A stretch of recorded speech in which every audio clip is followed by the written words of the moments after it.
예, 성경 오늘 우리 봉독해 주신 말씀에 나오는 니고데모라고 하는 사람은 당시 예수님이 활동하던 당시에 매우 유명한 지도자 중에 한 사람이었습니다. 근데 여러 면에서 지도자적인 모습을 보여주고 있었는데요. 처음에는 종교적 지도자였겠죠. 랍비 중에 한 사람이다. 이렇게 나와 있습니다. 또 그는 이스라엘 사람이다. 이스라엘 사람들에게 존경을 받고 있었다. 그러니까 종교적 지도자인 동시에 또 사람들 사이에 덕망이 매우 높았다라는 것을 증명합니다. 그리고 그는 동시에 또 산헤드린이라고 하는 당시 유대의 정치 기구, 오늘날로 말하면 일종의 국회 같은 것인데요. 물론 당시에 그 로마의 지배하에 있었기 때문에 산헤드린이 직접적으로 의결을 할 수 있는 그런 권한은 없었지만은 어쨌든 정치적 지도자로서도 또 인정받고 있었던 그런 사람입니다. 자, 우리가 세상을 살면서 어떤 사람들이 출세했다, 성공했다 이렇게 말할 때 여러 가지 면을 보게 되는데요. 어떤 점에서 보면 이 니고데모야말로 모든 면을 다 갖춘 사람입니다. 종교적으로 바리새파 사람으로서 신실했죠. 또 그는 사람들에게 덕망이 높아서 인정을 받았고 또 정치 지도자로서도 높은 지위에 올랐던 사람입니다. 자, 이런 사람이 뭐가 세상 살아가는데 뭐가 그리 답답했겠습니까? 아무런 자기 어려움이 없었겠죠. 마음에 한 가닥 답답함이 있다면 자기의 나라가 독립되지 않고 로마의 압제하에 있으니까 그건 좀 답답했겠죠. 그러나 또 특별히 어려운 것도 없었을 겁니다. 그러나 이 사람이 또 한 가지 답답한 것이 있었다면 진리에 대한 갈급함이 있었던 것이죠. 무엇이 진리일까? 그런데 예수라고 하는 사람의 소문이 들리는 겁니다. 이 예수라는 사람이 많은 표징들도 보이고 기적들도 보이고 사람들에게 존경도 받고 하니까 그 사람에 대해서 알고 싶었던 것이죠. 이 사람에게는 뭔가 내가 찾는 진리의 해답이 있지 않을까? 근데 찾아갈 용기가 나지가 않는 거예요. 한쪽은 갈릴리 시골 출신의 목수의 아들로 알려진 그야말로 천민이나 다름없는, 사람들의 입에서는 그가 다윗의 후손이라고 말하지만 다윗과 예수님 당시에 세월로는 한 700년 사이가 있죠. 우리가 오늘날 내가 700년 전에 우리 조상이 누구였다라고 자랑하고 다니면 사람들에게 우스갯소리밖에 더 되겠습니까? 사람들은 예수님을 다윗의 후손이라고 믿고 있지만 그것도 그렇게 설득력이 있는 얘기는 아닐 겁니다. 그것 때문에 예수님을 다시 보는 계기로 삼았던 사람은 아무도 없을 겁니다.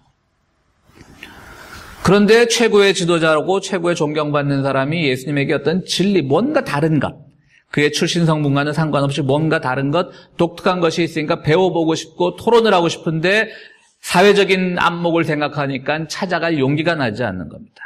저 우리의 존경받는 사람이 하찮은 나사렛 예수를 찾아가서 어떤 진리에 대한 자문을 구한다?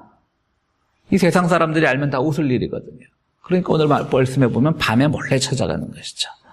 니고데모에 대한 평가는 아주 다양합니다. 정말 그 모든 것을 갖춘 사람이 예수님에게 찾아와서 질문을 하고 진리에 대해서 배워가고자 했던 그 마음은 정말 겸손한 마음으로 우리가 생각할 수 있겠지만 니고데모를 얘기할 때 항상 그가 정말 요즘 말로 하면 2% 부족한 것, 3% 부족한 것, 10% 부족한 걸로 따지자면 왜 밤에 갔냐라고 하는 것이죠.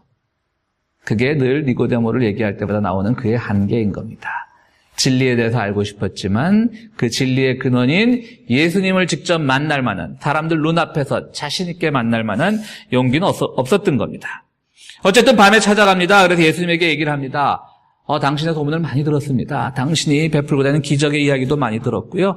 당신이 행했던 그 표징들도 많이 들었습니다. 아주 굉장히 칭찬을 하는 거죠. 당신이 정말 하나님으로부터 온 사람이 아니라면 그런 것이 어떻게 가능하겠습니까? 제가 얼마 전에 들으다 보니까 이게 지금 요한복음 3장이죠. 요한복음 2장에는 무슨 얘기가 있냐면 첫 번째는 가나의 혼인잔치가 있죠. 예수님께서 가나에서 물로 포도주를 만든 사건이 있었어요. 두 번째는 성전에 들어가서 그 안에서 장사하던 사람들의 자판을 다 부셔버린 그런 예수님의 분노 사건이 있었죠. 이 니고데모는 다 듣고 있었던 겁니다.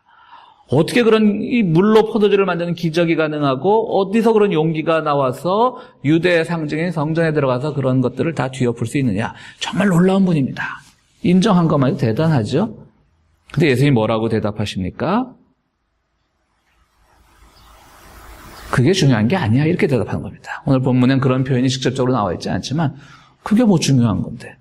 네가 본 것 혹은 네가 들은 거는 다른 사람들도 다 본 거야. 내가 그럼 무슨 투명인간처럼 성전에서 이 장사꾼들을 다 몰아낸 것도 아니고 너만 본 게 아니라 다른 사람도 봤고 물로 포도주를 만들었다는 기적은 너만 들은 것이 아니라 다른 사람도 들었고 그거 다 듣고 다 본 거야. 그게 뭐 그렇게 중요한데? 좀 당황했을 것 같아요, 니고데모는. 자기 딴은 굉장히 자존심을 쥐고 예수님을 막 이렇게 추앙을 하는데 좀 더 거칠게 얘기하면 그게 아니야. 뭐 그걸 그렇게 대단하게 봐? 뭐 예수님 굉장히 교만하게 보일 수도 있는 거죠. 그러나 예수님께서 얘기합니다. 하나님 나라의 일을 볼 수 있어야지 세상에서 일어났던 내가 세상에서 행했던 기적을 보고 베푸는 것이 뭐 그렇게 중요한데 하나님 나라를 보는 것이 더 중요하다라고 이렇게 니고데모에게 얘기합니다. 하나님 나라는 이 땅에 속한 나라가 아니니까 우리가 뭐 신비적으로 볼 수밖에 없는 거겠죠. 그럼 어떻게 보느냐? 이렇게 물어보니까 거듭나야 본다. 다시 태어나야 된다고 봅니다.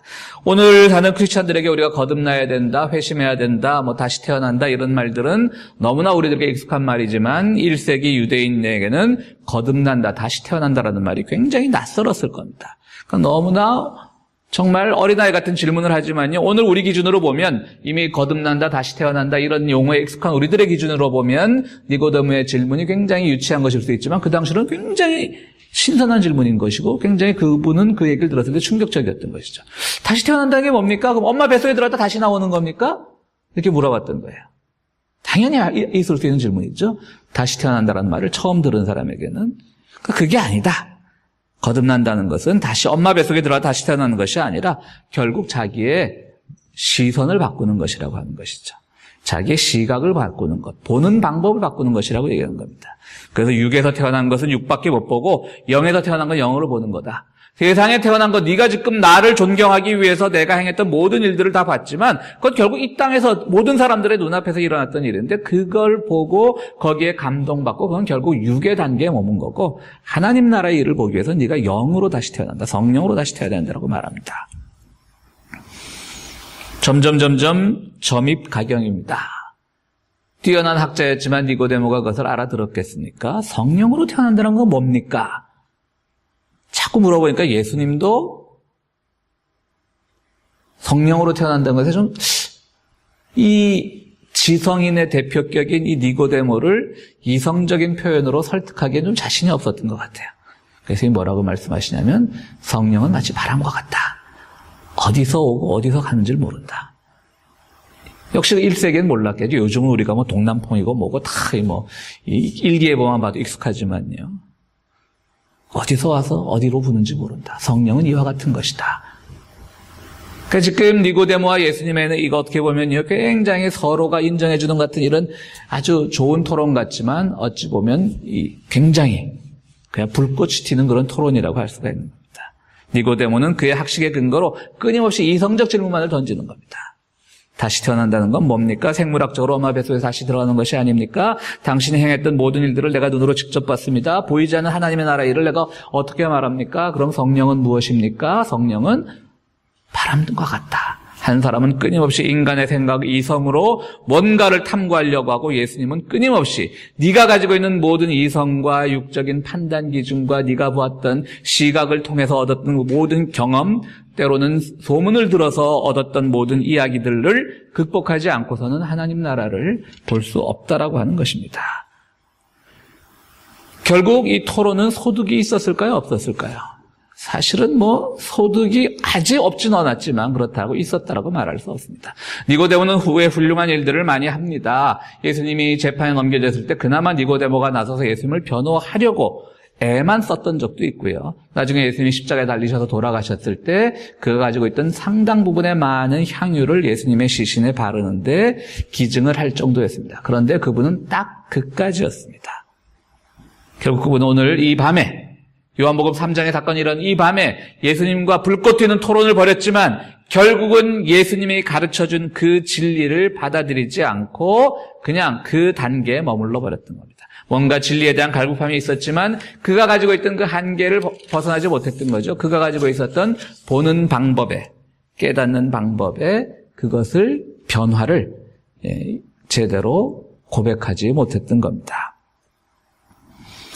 니고데모는 당시의 모든 학덕이나 인품이나 정치적 지위를 봤을 때 상당히 그 나이가 들어있는 지긋한 인물이라고 우리가 생각을 할 수가 있습니다. 사실 우리가 나이가 들어갈수록 자기를 비운다는 일은 어렵습니다. 그게 참 어려운 것 중에 하나입니다. 우리 교회 어른들도 많이 말씀하시지요.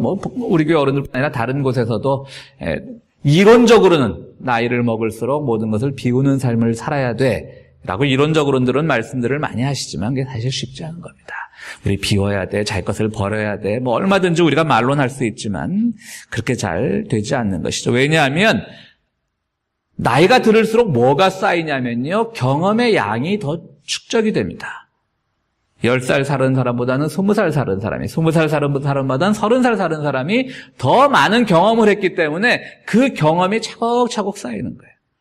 그런데 그게 고대 사회에서는요, 그 사회 모든 지식이 경험으로부터 나오니까 나이 많은 기성세대들이 그 사회의 지도자가 될 수 있었던 거예요. 경험의 양이 많은 사람이 사회를 지도할 수 있지만 우리가 알다시피 오늘날은 반드시 경험이 지배하는 사회는 아니거든요. 그렇잖아요. 오늘날은 나이가 어릴수록 이 스마트폰이나 IT 기계들을 만지는 데 더 익숙하고 어른들이 젊은 사람들한테 물어봐야 되는 시대이고 그런 시대를 살고 있는 것이죠. 여기서 우리의 갈등이 생기는 겁니다. 니고데모는 오늘날 같은 IT 시대는 살지 않았습니다. 분명히 그 시대는 경험이 대접받는 시대였습니다. 그런데 니고데모는 그 시대는 경험이 대접받고 경험이 소중한 시대였지만 그럼에도 불구하고 그 경험만을 내세웠을 때 결국 하나님 나라의 일을 볼 수 없었다라고 하는 것이죠. 오늘 마찬가지로 오늘 우리는 여전히 이 시대는 경험도 물론 소중하지만 경험 이외의 것이 더 인정받는 시대인데 아직도 우리가 알고 있는 경험의 양만을 가지고 하나님을 보려고 한다면 또 하나님 나라를 이해하려고 한다면 그것은 우리들에게 더 많은 혼란만 가중시킬 뿐입니다. 내가 알고 있는 지식, 내가 쌓았던 모든 이성적인 판단들, 내가 들었던 이야기들, 내가 보았던 것들 모두 다 소중한 우리의 인생의 자산이지만 그것으로 하나님 나라를 다 이해할 수 있느냐? 그건 아니라고 하는 것이죠. 그걸 극복을 해야 되는 겁니다. 그런데 극복이 사실 쉽지 않은 것이죠. 결국 그것은 우리가 모든 것을 하나님께 의탁하고 성령과 같이 성령의 도우심으로 하나님 나라 일을 볼 수 있고 하늘의 일을 말할 수 있는 그런 단계로까지 우리 자신을 비워나가야 되는 겁니다. 그때 우리에게 진정한 그리스도의 은총이 주어지는 겁니다.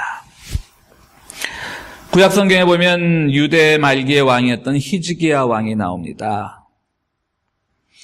그는 상당히 정치를 잘했던 왕인데요. 갑자기 어느 날 병이 들어서 죽게 되었습니다. 그 당시 활동하던 예언자가 바로 이사야입니다. 이사야에게 막 부탁을 합니다. 내가 이 나라에 지금 아직도 해야 될 일이 많은데 너무 일찍 죽는 게 억울합니다. 이사야가 보니까 정말 다른 왕들에 비해서는 정말 훌륭한 왕이었거든요. 그래서 이사야가 열심히 기도해서 우리가 잘 아는 사건인 히즈기야가 무려 15년의 생명을 더 연장받습니다. 심지어는 그 15년의 생명을 연장받기 위해서 해의 그림자가 뒤로 15도나 기우는, 즉 자연의 법칙까지 변화시켜가면서 하나님께서 그에 대한 약속을 주셨던 거예요. 그래서 15년을 더 살게 됐는데요. 15년을 더 살았던 히즈기야의 말로는 어땠냐면 나중에 그 믿음이 너무 자기는 이제 세상에 무서울 게 어디 있겠어요. 하나님 덕분에 내가 15년을 더 살았는데 나를 15년 더 살기 위해서 자연의 법칙까지 막 변화가 왔었는데 히즈기야는 나중에 바빌론의 사신들이 오니까요. 자기 창고에 있는 성전에 있는 모든 금은 보화들을 다 보여주고요. 뭔가 다 의시되고 싶은 거예요, 지금. 결국은 이 사람이 15년 더 사는 바람에 유다 왕국의 멸망이 더 재촉이 되었던 겁니다. 그때 이분에게 15년 더 살았다는 게 무슨 의미가 있을까요? 아무런 의미가 없는 겁니다. 생명이 연장됐던 건 아무런 의미가 없는 겁니다. 그는 자기 과시를 더 하나님께서 주신 그런 새로운 생명을 자기 과시에만 썼던 것이죠. 오히려 그 이전의 삶보다 더 못한 삶을 살았던 겁니다. 바로 오늘 우리가 거듭난다라고 하는 말은 생명이 연장되고 믿음으로 뭔가 변화 그것이 아니라 그렇기 때문에 내가 더 하나님의 이름으로 내 어깨에 힘이 들어가는 것이 아니라 오늘 우리는 내 인생이 짧든 길든 내가 거듭났다라고 하는 것은 바로 하나님을 바라보는 그 시선, 세상을 바라보는 시선이 하나님의 시선으로 바뀐다라고 하는 겁니다. 하늘의 일을 말할 수 있어야 되고 하늘의 것을 볼 수 있어야 된다라고 하는 것이죠. 그렇지 않다면 우리가 사는 모든 생애의 연장이나 그런 은총, 건강의 그런 모든 것들조차도 한낱 부수적인 것이 되고 말기 때문입니다. 그렇습니다. 니고데모는 나이가 많았지만 그리고 아는 것이 많았지만 예수님을 찾아온 그 사실만으로 그의 겸손이 증명되었지만 궁극적으로는 그는 예수님에게 철저하게 의탁하지 못하고 그의 경험만을 내세웠던 그런 사람이라고밖에 볼 수가 없는 것입니다. 초대교회의 외경 중에 니고데모 복음서라는 게 있습니다. 그러니까 이 가짜 성경이라는 얘기죠. 진짜 성경이 아니라 누군가가 이제 니고데모의 이름을 빌어서 쓴 것인데요. 니고데모가 훌륭한 사람이 아닌데 어떻게 니고데모 복음서가 있을까? 그 니고데모 복음서의 내용은 뭐냐면요. 끊임없이 빌라도를 옹호하는 내용으로 쓰여져 있습니다. 왜 그럴까요? 여러분 이성적으로 생각해 보세요. 우리가 그 초신자들에 보면 이런 질문들 많이 하지 않습니까? 빌라도가 예수님을 십자가에 못 박혔기 때문에 예수님이 십자가에 못 박히시고 부활하는 것이 하나님의 전체 섭리 안에 있다면 빌라도는 단순히 도구로만 사용될 것뿐인데 왜 그렇게 빌라도를 욕하느냐. 이것이 우리가 합리적으로 이성적으로 생각하다 보면 그런 질문이 충분히 가능하잖아요. 그렇죠?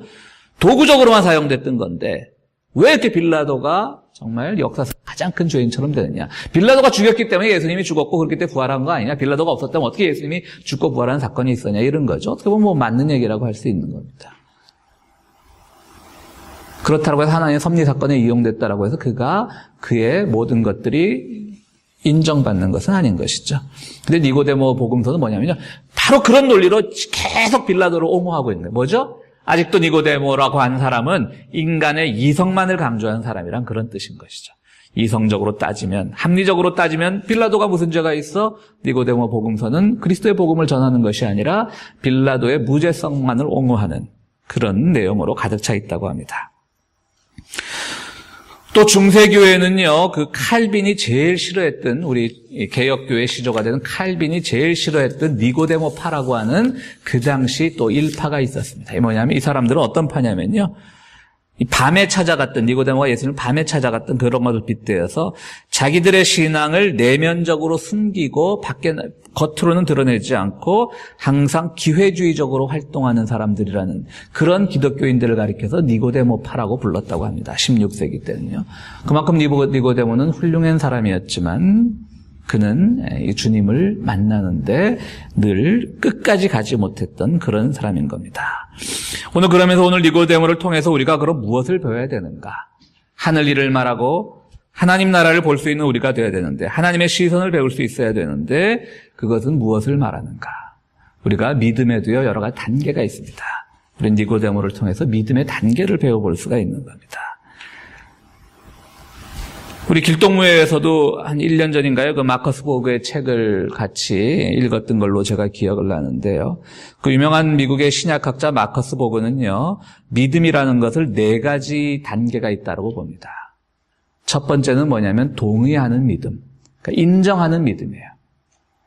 그게 뭐냐면 오늘 니고데모의 믿음인 거예요. 아, 그래? 예수님 훌륭한 분이야. 나도 인정해. 우리 그런 크리스찬 아니야? 난 크리스찬 중에도 그런 사람들 많죠? 나는 신앙은 가지기 싫어. 근데 예수님의 좋은 분이라는 건 인정해. 라고 하는 동의하는 믿음의 단계에 있다라고 하는 것이죠. 그것도 참 훌륭한 믿음에 동의조차 안 하는 사람들이 많은데 동의하는 믿음도 훌륭한 것이지만 동의하는 믿음에서는 더 큰 것을 볼 수 없고 더 소중한 진리를 볼 수 없다라고 하는 것이 보그의 주장입니다. 두 번째 믿음의 단계는 뭐냐면 맡김으로서의 믿음이에요. 대부분 우리의 그 신앙 수준이 두 번째 단계에 머무는 경우가 많죠. 하나님께 모든 걸 다 맡기는 거예요. 참 훌륭한 믿음이죠. 내가 고민도 맡기고 염려도 맡기고 근심도 맡기고 다 맡겨버리는 것. 참 훌륭한 믿음이죠. 근데 보그는 이 믿음에 대해서도 그렇게 높은 가치를 부여하지 않아요. 우리 이때까지 믿음을 맡김이라고 봤는데 보그가 말하는 세 번째 믿음의 단계는요, 성실함이에요. 그러니까 이제 우리 한국 교인들 중에 가장 약점이 그거죠. 맡기는 믿음, 기도하는 믿음은 잘하는데 그걸 내 삶에서 성실함으로 표현은 못하는 거죠. 성실하게 살아야 되는 것이죠. 맡겼다라고 한다면, 예수님을 믿는다라고 한다면 성실하게 살아야 되는 것인데 그것이 잘 안 되는 겁니다. 그러니까 우리 삶을 통해서 나타나야 되는 건데 그러니까 우리는 맡김의 믿음에 우리 교인들이 너무나 머물러 있는 거죠. 그럼 한 단계 더 나가서 그것을 우리 삶에서 표현할 수 있는 성실함으로서의 믿음입니다. 그런데 보그가 말하는 믿음의 가장 높은 단계 네 번째 믿음은 뭐냐? 봄으로서의 믿음입니다. 보는 겁니다. 그러니까 하나님 나라의 일을 보는 겁니다. 하늘 일을 말하기입니다. 오늘 예수님이 니고데모에게 답답해서 말합니다. 너네 왜 너네만 본 것만 말하니? 우리는 우리가 봐서 분명히 하늘의 일을 받고 하늘의 일을 말할 수 있는데 너는 지금 네가 본 것, 네가 아는 것에서 그 경험에 향해서 넘어서지 못하니까 자꾸 너의 것만을 주장하려고 하고 그렇게 되는 것이 아니냐. 이렇게 얘기를 하는 겁니다. 결국은 12절 끝으로 결별하는 거죠. 어떻게 보면 니고데모랑. 하늘 일을 말할 수 있어야 되고 하늘 것을 볼 수 있어야 되는데 여러분, 믿음이라는 것은요, 정말 니고데모 훌륭한 사람이지만요, 혹시 우리의 믿음이 니고데모의 단계에 머물러 있는 것은 아닌지. 즉, 주님 좋으신 분이에요. 다 인정해요. 성경 말씀에 틀림 하나도 없어요. 그냥 다 인정합니다. 그러나 거기서가 아니라 하나님 나라의 일을 볼 수 있어야 돼요. 하늘 일을 볼 수가 있어야 돼요. 그때 우리가 세상에서 일어나는 육신의 일은 하늘의 일을 보지 못하게 된다면 세상에서 일어나는 것 중에 뭔가 신비하고 기적적이고 간증거리가 되는 일들이 일어나면 우리의 신앙이 막 뜨겁게 달아올랐다가 또 이 육의 현장 속에서 그런 간증거리가 될 만한 일들이 나타나지 않고 내 삶에 자꾸 고난이 닥치고 고통이 닥치면 그냥 육의 일에 머물러 버려갖고 신앙 자체가 그냥 허물어져 버리는 그런 단계가 되는 것이죠. 하늘 일을 본다라고 하는 것은 내 눈앞에서 벌어지는 일들, 내 귀에 들려지는 일들 때문에 내 신앙이 좌우되지 않는다라고 하는 겁니다. 그것은 주님께 맡김으로써 한 단계 성장할 수 있고요. 또 그것을 우리 삶에 실천함으로써 한 단계 더 성장할 수 있고 마지막으로는 하나님께서 지금 이 세상을 위해서 무슨 일을 계획하고 계신지, 하늘의 일을 말한다는 것이 무엇을 말하는 것인지, 하나님께서 우리들에게 무엇을 말하고 무엇을 보기를 원하고 계신지 그것을 우리가 성령을 통해서 배워나가야 된다고 하는 겁니다. 어렵습니다. 우리 주님도 그래서 좀 두리뭉실 말씀하신 것 같아요. 그죠? 바람은 어디서 와서 어디서 부는지 모른다. 분명히 오늘 어렵습니다. 하늘 일을 우리가 어떻게 봐야 되고 하늘 일을 어떻게 말해야 될까? 분명히 어렵지만 어려우면서 동시에 가장 간단한 비법 하나는 내가 보고 있는 것, 내가 알고 있는 것, 내가 듣고 있는 것, 육적인 일이 다가 아니라고 하는 것. 그것 때문에 우리는 세상에서 다가오는 여러 가지 고통도 이겨낼 수 있고 세상에서 우리 눈앞에서 벌어지는 여러 가지 부조리와 불의한 일들이 하나님의 뜻이 아니라는 것도 알 수 있고 그것을 통해서 우리는 더 큰 미래적인 소망을 가질 수가 있는 겁니다. 사랑하는 성도 여러분, 오늘 주님께서는 니고데모와 같이 참 훌륭한 믿음의 소유자였지만 그러나 동의하는 믿음의 단계를 벗어나지 못한 그 니고데모를 아쉬워하고 계십니다. 안타까워하고 계십니다. 우리 평화의 교회 성도들은 하늘의 일을 말하고 하늘의 것을 볼 수 있는 가장 훌륭한 믿음의 소유자가 되기를 간절히 바랍니다. 우리 함께 기도하시겠습니다.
거룩하시고 자비로우신 하나님, 주님께서 저희들 믿음이 부족할 때마다 우리 눈앞에 주님의 놀라운 기적들도 보여주시고 우리 삶의 여러 가지 환경과 조건들을 변화시켜 주신 것들 저희 잘 기억합니다. 그것 때문에 우리가 주님께 맡기는 삶을 살 수 있었고 그것 때문에 우리의 삶이 믿음으로 변화되었던 것 정말 감사드리고 주님 앞에 영광을 돌립니다. 그러나 이제 우리가 기도하옵기는 그보다 더 한 단계 발전해서 하나님 나라의 일을 볼 수 있도록 주여 도와주시옵소서. 주님께서 바라시는 하나님 나라의 모든 질서가 이 땅에서 이루어지고 주님께서 바라시는 모든 하나님 나라의 소망이 우리 마음의 눈을 통하여, 믿음의 눈을 통하여 보여질 수 있는 기적을 우리들에게 허락하여 주시옵소서. 주님 앞에 귀한 예물을 드립니다. 이 예물 드릴 때에 우리의 손 부끄럽지 않게 하시고 드리는 손길마다 하나님 나라의 일을 말하고 하나님 나라의 기적을 바라보는 귀한 믿음의 소유자가 될 수 있도록 은총으로 인도하여 주시옵소서. 예수 그리스도 이름으로 기도하옵나이다. 아멘.